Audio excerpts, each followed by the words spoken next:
नमस्कार दोस्तों, civil service institute में एक बार फिर से आप सभी का स्वागत है। तो वर्ल्ड मैपिंग में आज हम देखेंगे कि जो विश्व के प्रमुख पठार हैं उनके बारे में। इसके दो सेशन ऑलरेडी हो चुके हैं। एक तो डेजर्ट के बारे में जिसमें hot and cold desert on a map हमने देखा, और जो दूसरा इसमें था कि जो वाटरफॉल के बारे में कि वर्ल्ड में जो इम्पोर्टेंट वाटरफॉल हैं वो किस रिवर के किनारे, वो सारी चीज़ें हम कर चुके हैं और वो चैनल पे अपलोडेड है, आप उनको देख सकते हैं। बाकी उसका जो पीडीएफ है वो हमारे टेलीग्राम चैनल पे है, आप उसको वहाँ पे जाके एक्वायर कर सकते हैं।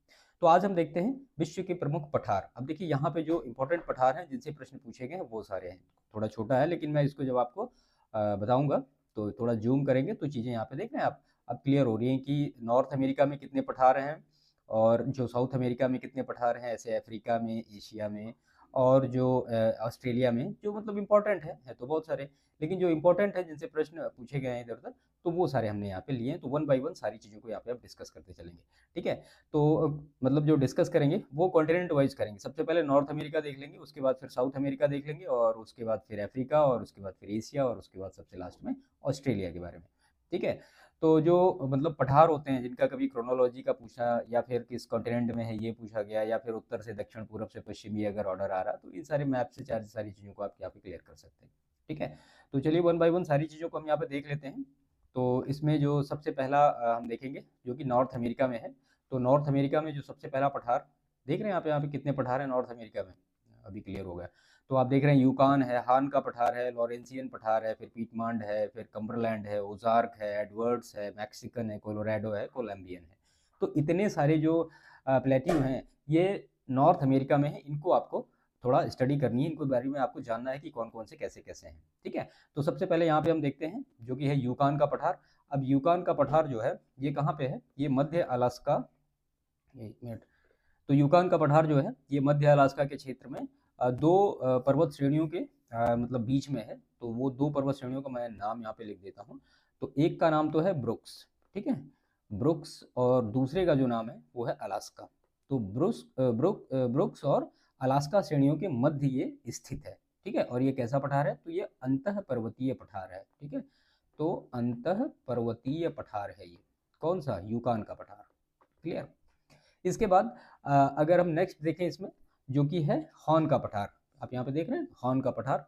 तो हॉर्न के पठार के बारे में जो महत्वपूर्ण चीजें हैं, देखिए ये कनाडा में है, और कनाडा में उत्तर पश्चिम प्रांत में ग्रेट स्लेव झील के मध्य स्थित एक पठार है। ठीक है। तो ये जो है ग्रेट स्लेव लेक के मध्य है। ठीक है। इसके बाद अगर नेक्स्ट हम देखें तो आप यहाँ पे देख रहे हैं लॉरेंसियन प्लेट्यू है। तो ये लॉरेंसियन जो प्लेट्यू है ये लेब्राडोर प्रायद्वीप के में अवस्थित है। ये आप देख रहे हैं ये लेब्राडोर प्रायद्वीप है, और ये कैनेडियन शिल्ड का एक भाग है। ठीक है। और मतलब जाहिर सी बात है खनिज संसाधन से संपन्न है, और यहाँ पे लौह अयस्क मिलता है। क्या मिलता है, लौह अयस्क मिलता है। ठीक है। और ये किसका भाग है, तो ये कैनेडियन शील्ड का भाग है, ये भी आप यहाँ पे नोट कर दीजिए। तो ये जो है कैनेडियन सील्ड का एक पार्ट है। क्लियर। इसके बाद जो नेक्स्ट देखें आप यहाँ पर देख रहे हैं पीटमांड का पठार है। उसके बाद जो नेक्स्ट है वो है कम्बरलैंड का पठार। ठीक है। तो कम्बरलैंड जो प्लेट्यू है ये यूएसए के टेनेसी प्रांत में अपलेशियन पर्वत के उत्तर पश्चिम स्थित है। तो लिख दीजिए यहाँ पे अपलेशियन पर्वत के उत्तर पश्चिम ये स्थित है। ठीक है। और यहाँ पे टेनेसी घाटी क्षेत्र में बिटुमिनस कोयले का भंडार मिलता है। बिटुमिनस कोयले का जो भंडार मिलता है यहाँ पे टेनेसी घाटी में। ठीक है। इसके बाद अगर हम नेक्स्ट यहाँ पे देखें तो आपको मिलेगा मैक्सिकन प्लेट्यू, यानी मैक्सिको का पठार। तो पश्चिमी तथा पूर्वी सियरा माद्रे पर्वत श्रेणियों के मध्य ये स्थित है। तो यहाँ पे इसको लिख दीजिए पश्चिमी तथा पूर्वी सियरा माद्रे। ठीक है। सियरा माद्रे पर्वत जो पर्वत श्रेणियां हैं उसके मध्य है। इसके बाद आप देखिए यहाँ पे एडवर्ड्स प्लेट्यू है। तो एडवर्ड्स जो प्लेट्यू है यूएसए के किस प्रांत में है, तो ये टेक्सास प्रांत में है। ठीक है। टेक्सास प्रांत में पेकोज नदी के किनारे है। पेकोज नदी के किनारे ये मतलब नदी के पूर्व स्थित एक पर्वतपदीय पठार है। ठीक है। पर्वतपदीय पठार है।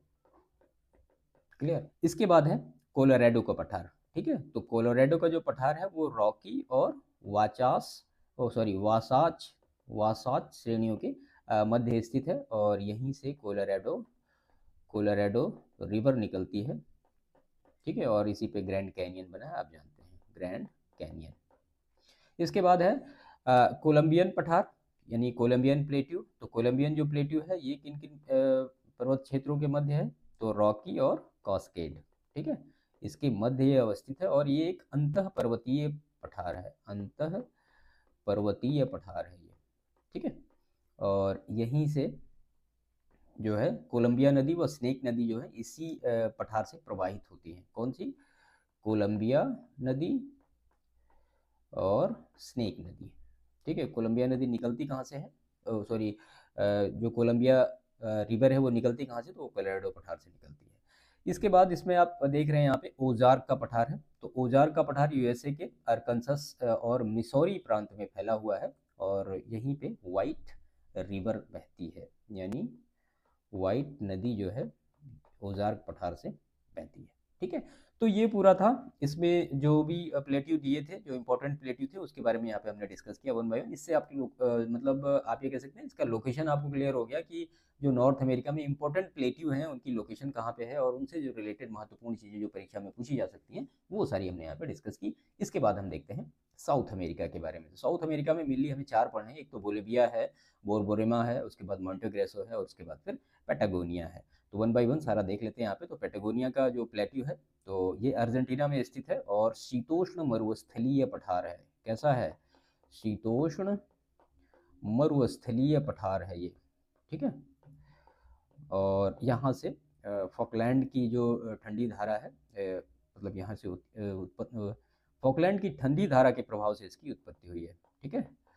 तो फॉकलैंड की धारा से इसकी उत्पत्ति हुई है और वो कैसी धारा फॉकलैंड की, तो ठंडी है। ये प्रश्न भी कई बार पूछा गया, ठीक है। और यहाँ पे भेड़ पालन ये सारी चीज़ें काफ़ी मात्रा में किया जाता है। इसके बाद जो नेक्स्ट है वो है मोंटेग्रेसो। तो ये ब्राज़ील के दक्षिण पश्चिम भाग में बोलिविया की सीमा के पास स्थित एक पठार है और यहाँ पे अमेजन की सहायक नदी कौन सी है? तापाजोस नदी, ठीक है। तापाजोस नदी जो है उत्तर दिशा में बहती है तथा पराग्वे नदी यहीं से निकलकर दक्षिण दिशा में बहती है। तो ये नॉर्थ में बहती है और जो पराग्वे है, पराग्वे नदी जो है वो दक्षिण दिशा में यहाँ पे बहती है, ठीक है।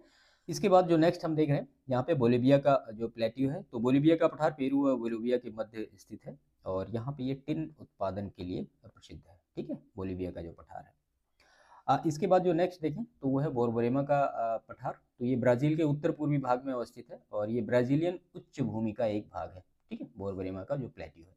तो साउथ अमेरिका में 4 थे, बोलिविया, बोरबोरेमा और मोंटेग्रेसो और फिर पैटागोनिया। इनकी लोकेशन के बारे में आपको अच्छी तरीके से यहाँ से देखने से पता लग रहा होगा, ठीक है। इसके बाद हम नेक्स्ट लेते हैं अफ्रीका के बारे में, ठीक है। तो अफ्रीका में आप देख रहे हैं काफ़ी प्लेट्यू हैं। तो यहाँ पे जैसे कि आप देख रहे हैं टेलमांट प्लेट्यू है और तासिली है, अहग्यार है, जोस है, उसके बाद अदामावा है, ठीक है। उसके बाद फिर अबिसीनिया का पठार है, फिर कटंगा पठार है, टंगानिका पठार है, घाप का पठार है, बाई का पठार है, ठीक है। तो ये सारे जो महत्वपूर्ण है, इनके बारे में जो महत्वपूर्ण चीज़ें हैं वो हम यहाँ पे देख लेते हैं। यहाँ पे ये देखिए उबांगी का पठार है। तो ये जो है अदामावा जो ये पठार है, अदामावा पठार के आप कह सकते हैं पूर्वी भागों में सेंट्रल अफ्रीकन रिपब्लिक क्षेत्र में स्थित है उबांगी का पठार, ठीक है। उसके बाद फिर अगर आप देखें यहाँ पे अहग्यार का जो पठार है तो ये अल्जीरिया, लीबिया, नाइजर के मध्य स्थित एक पठार है और यहाँ पे कौन सी जनजाति पाई जाती है? फुलानी जो ट्राइब्स है वो पाई जाती है अहग्यार के पठार पे, ठीक है।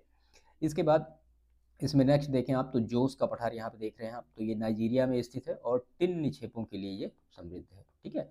और नाइजीरिया का जो प्रमुख शहर कानो है, कानो जो है इसी पठार पर स्थित है। कानो सिटी जो है वो जोस के पठार पर स्थित है, ठीक है। इसके बाद अगर आप इसमें नेक्स्ट देखें तो बाई का पठार आपको मिलेगा, ठीक है। तो बाई का पठार यहाँ पे है, देख रहे हैं आप। तो जो बाई का पठार है ये अंगोला स्थित उच्च भूमि तथा अनेक नदियों का उद्गम और प्रवाह क्षेत्र है। जाम्बेजी नदी का उद्गम इसी पठार से होता है, ठीक है।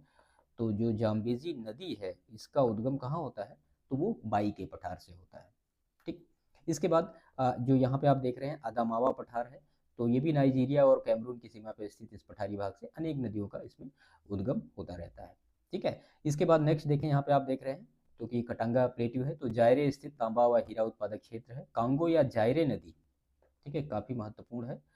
कांगो या जायरे ये जो नदी है वो इसी प्लेट्यू से निकलती है। यानी कटंगा के प्लेट्यू से निकलती है। और लोमामी नदी, नाम याद रखिएगा, लोमामी नदी भी कटंगा के पठार से ही निकलती है। ठीक है, इसके बाद इसमें है अबिसीनिया का पठार। यहाँ पे देख रहे हैं अबिसीनिया का पठार, तो पूर्वी अफ्रीका के इथियोपिया में स्थित है, आग्नेय चट्टानों से निर्मित है ये। और इसकी सर्वोच्च चोटी कौन है? राशद शान। राशद शान जो है इसकी मतलब हाईएस्ट माउंटेन है। और यहीं से टाना झील के पास से ब्लू नील निकलती है। ठीक है, तो यहाँ इसको नोट कर दीजिए, यहीं पे टाना झील है और यहीं से कौन सी नदी निकलती है? तो ब्लू नील निकलती है। ठीक है, याद रखिएगा, कई बार प्रश्न पूछा गया है ये। इसके बाद फिर नेक्स्ट हम यहाँ पे देखते हैं, इसी में आता है कैफ का पठार, जो कि दक्षिण अफ्रीका में ऑरेंज नदी के उत्तर में स्थित है। और फिर इसमें टेलमांड का पठार यहाँ पे आप देख रहे हैं, तो टेलमांड का जो पठार है ये है। तो टेलमांड का पठार जो अल्जीरिया में स्थित मध्यवर्ती भाग में स्थित एक पठार है, जहाँ से वापीमिया तथा वादी जावरो नदियाँ उत्तर की तरफ प्रवाहित होती हैं। तो नाम मैं यहाँ लिख देता हूँ, वापीमिया और कौन सी? वादी जावरो।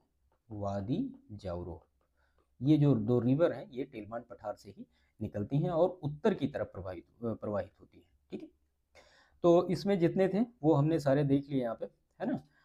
तो जो इंपॉर्टेंट थे उनके बारे में देख लिया, बाकी लोकेशन के बारे में आप उनको अच्छी तरीके से यहाँ पे चेकआउट कर सकते हैं कि किसकी लोकेशन कहाँ पे है, वो सारी चीज़ें हमने यहाँ पे लिख के रखी है। ठीक है, इसके बाद आप यहाँ पे देख रहे हैं एंट्रिक का पठार है। ठीक है, और इसके बाद इसमें नेक्स्ट जो है ये है बोहेमियन का पठार या बोहेमिया का प्लेट्यू आप इसको कह सकते हैं। यूरोप के मोरावियन वाइट व ब्लैक फॉरेस्ट के मध्य ये स्थित है। तो दो पर्वतों के नाम मैं यहाँ पे लिख देता हूँ, मोरावियन वाइट, ठीक है, और ब्लैक फॉरेस्ट इनके जो ये मध्य स्थित है। ठीक है, और यहीं से बोहेमिया फॉरेस्ट जो है वो यहीं पे स्थित है और यहाँ पे कोयला काफ़ी प्रचुर मात्रा में पाया जाता है। एल्ब रिवर यहीं से निकलती है, एल्ब नदी जो है वो बोहेमिया के पठार से ही निकलती है। ठीक है, इसके बाद इसमें नेक्स्ट आप देखें तो है अनातोलिया का पठार, काफ़ी इंपॉर्टेंट है, इससे कई बार प्रश्न पूछे गए, इसको हम यहाँ पे नोट कर देते हैं। ठीक है, लोकेशन आप देख ही रहे हैं, यहाँ पे ये है अनातोलिया का पठार। तो अनातोलिया के पठार के बारे में कुछ महत्वपूर्ण चीज़ें हम यहाँ पे लिख देते हैं। अनातोलिया प्लेट्यू, ठीक है, तुर्की के मध्य पठारी भाग को ही अनातोलिया कहा जाता है। और इसके दक्षिण में क्या है? तो इसके दक्षिण में है टारस पर्वत और पश्चिम में है एजियन सागर और इसके उत्तर में क्या है? तो उत्तर में है काला सागर। ठीक है, काफ़ी इंपॉर्टेंट फैक्ट है, इसके बारे में थोड़ा सा इसका जो लोकेशन है इसको अच्छी तरीके से समझिएगा। और ठीक है, और अगर पूर्व में इसके देखें तो है अरारात पर्वत है और यहीं से आर्मीनिया की गांठ बनती है। अंगोरा बकरी का जो ऊन होता है वो यहाँ पे मिलता है। ठीक है, तो ये था अनातोलिया का पठार, काफ़ी इंपॉर्टेंट है। इसके बाद नेक्स्ट अगर इसमें आप देखें तो आपको मिलेगा ईरान का पठार। एल्बुर्ज व जाग्रोस पर्वत श्रेणियों के मध्य स्थित है ईरान का ये जो पठार है, और ये है अंतः पर्वतीय पठार है। ठीक है, इसके दक्षिण में कौन सा है? तो दस्ते लुत मरुस्थल, जिसके बारे में हम डिटेल डिस्कस कर चुके हैं। तो दस्ते लुत मरुस्थल जो है इसके मतलब दक्षिण भाग में स्थित है। ठीक है, तो ये दो पर्वत कौन से हैं? एल्बुर्ज व जाग्रोस, यहीं पे नोट कर दीजिए, एल्बुर्ज और जाग्रोस। ठीक है, ये दो पर्वत हैं। इसके बाद आप इसमें नेक्स्ट देखें तो आपको यहाँ पे मिलेगा पामीर का पठार, काफ़ी फेमस है, विश्व की छत की उपनाम से इसको जाना जाता है और विश्व का सबसे ऊंचा पठार है ये। ठीक है, और पामीर की गांठ जो होती है वो क्यूनलुन, काराकोरम, हिंदुकुश, सुलेमान, किरथर आदि श्रेणियों का जो उद्गम है वो यहीं से होता है। ठीक है, पामीर के पठार के बारे में। इसके बाद इसमें है तिब्बत का पठार। तो उत्तर में क्यूनलुन पर्वत, दक्षिण में क्या है? तो दक्षिण में आप देख रहे हैं यहाँ पे ये हिमालय पर्वत है। हिमालय पर्वत श्रेणियों के मतलब बीच में घिरा हुआ एक अंतः पर्वतीय पठार है और यहाँ से अनेक मतलब जो नदियाँ हैं वो निकलती हैं। इसकी औसत ऊंचाई कितनी है तिब्बत के पठार की? तो 5000 मीटर के आसपास है। ऐसे ही यूनान प्लेट्यू देखें तो ये चीन के दक्षिण पूर्वी भाग में स्थित है और यहाँ पे टिन है, लोहा है, कोयला, इन सारे जो संसाधनों से ये संपन्न है। ठीक है, इसके बाद अगर नेक्स्ट आप देखें यहाँ पे शान का पठार, तो ये बगल में है शान का पठार। अराकान योमा के पूर्वी भाग में स्थित, म्यांमार में स्थित है और यह भी टिन उत्पादन के लिए काफ़ी प्रसिद्ध है। तो शान जो पठार है वो टिन उत्पादन के लिए प्रसिद्ध है।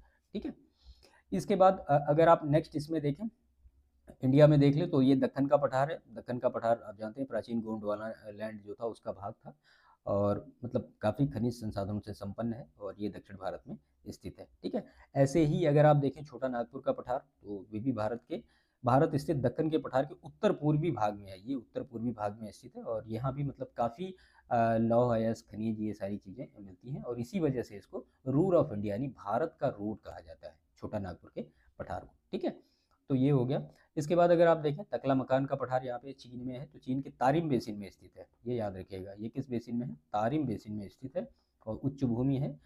जुंगेरियन बेसिन, तारिम बेसिन व तियनसान पर्वत के उत्तरी क्षेत्र में ये स्थित है। ठीक है, इसके बाद अगर आप नेक्स्ट इसमें देखें तो आपको मिलेगा ईरान का पठार। तो ईरान के पठार के बारे में डिस्कस हो ही चुका है, बता दिया मैंने आपको, है ना। और यहाँ पे इसमें और कौन सा बचा हुआ है? यूकान का पठार, ये सब हो ही गया है। और फिर कोरात का पठार, ये आप यहाँ पे देख लीजिए। ठीक है, तो कोरात का पठार नेखोन रटचा सीमा इसको कहा जाता है। नेखोन रटचा सीमा इसको कहा जाता है, और उत्तर पूर्वी थाईलैंड का एक पठार है। मक्का है, अनाज, ये सारी चीज़ें यहाँ से होती हैं। इसमें एक बच गया उस्त उर्त पठार। ठीक है, तो ये कजाकिस्तान में कैस्पियन सागर तथा अरल सागर के मध्य स्थित है। ठीक है, तो ये दोनों चीज़ें आप याद रखिएगा, कैस्पियन सागर, अरल सागर। ठीक है, इसके ये मध्य स्थित है उस्त उर्त पठार। ठीक, अभी आगे के सेशन में हम देखेंगे कि जब झील और जो सागर है उनके बारे में डिस्कस करेंगे, तो उसमें कैस्पियन सागर, अरल सागर, काला सागर, एजियन सागर, एड्रियाटिक सागर, सारे जो सागर होंगे उनको अच्छी तरीके से मैप में ही देख लेंगे, कभी भूलेगा नहीं वो। ठीक है, तो ये उर्त पठार हो गया, और इसके बाद इसमें जो थे वो सारे लगभग डिस्कस हो चुके हैं। हाँ, यहाँ पे बचा हुआ है किम्बरले का पठार और बर्कले का पठार। ठीक है, जो कि ऑस्ट्रेलिया में है। तो किम्बरले का पठार यहाँ पे आप देख रहे हैं, तो ये पठार ऑस्ट्रेलिया के उत्तर पश्चिम भाग में विस्तृत है। यहाँ पे हीरा है, लोहा, तांबा, चांदी, इन सारी चीज़ों का अच्छी तरीके से खनन होता है। जो एक नदी का नाम है फिट्जराय जो नदी है वो यहाँ से प्रवाहित होती है, सॉरी। बर्कले प्लेट्यू, तो ये भी ऑस्ट्रेलिया के उत्तर प्रांत में न्यू कैसल से क्वींसलैंड तक का विस्तृत है। यहाँ भी वही यूरेनियम है, तांबा और सारी चीज़ों के लिए समृद्ध है। ठीक है, तो ये जितने भी हमने यहाँ पे लिखे थे वो लगभग सारे हो चुके हैं, डिस्कस हो चुके हैं, और वो सारी चीज़ें आपको समझ में आएंगी। यहाँ पे देखिए, ये मंगोलिया का पठार है, और मध्य साइबेरिया का पठार है, एंट्रिक का पठार है। बाकी ये मैप जो होगा ये आपको मिल जाएगा इसका पीडीएफ, तो आप इसको अच्छी तरीके से जूम करके जब आप देखेंगे तो सारी चीज़ें आपको क्लियर हो जाएंगी। ठीक है, तो सेशन को यहाँ पे समाप्त करते हैं। बाकी चैनल को सब्सक्राइब नहीं किया होगा तो प्लीज़ चैनल को सब्सक्राइब जरूर करिएगा, वीडियो को लाइक करिएगा, दूसरों को शेयर करिएगा। मिलते हैं नेक्स्ट सेशन में, तब तक के लिए थैंक यू।